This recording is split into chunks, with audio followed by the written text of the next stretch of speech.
దేవతలు ఒకసారి అడిగారు, ఈ ప్రపంచంలో ఎవరు గొప్ప దేవుడు అని. అప్పుడు బ్రహ్మ చెప్పాడు, నేనే సృష్టికర్త, అందుకే నేనే గొప్పవాడిని అని. ఇది విన్న విష్ణువు కోపంతో అన్నాడు, నువ్వు నా వల్లే సృష్టికర్త అయ్యావు, కాబట్టి నేనే సుప్రీం అని.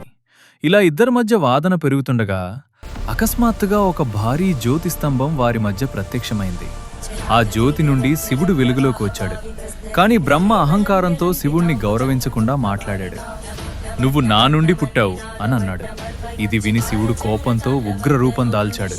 ఆ కోపం నుండి కాలభైరవుడు జన్మించాడు. భైరవుడు భయంకరమైన రూపంలో కనిపించాడు. శివుడు భైరవుడికి ఆజ్ఞ ఇచ్చాడు, బ్రహ్మ అహంకారాన్ని తగ్గించమని. వెంటనే భైరవుడు బ్రహ్మ 5వ తలను తొలగించాడు. దీనితో భయపడ్డ బ్రహ్మ వెంటనే శివుణ్ణి ప్రార్థించాడు. చివరికి శివుడి కృపతో బ్రహ్మ విష్ణువు మధ్య ఉన్న వివాదం ముగిసింది. ప్రపంచంలో శాంతి స్థాపించబడింది.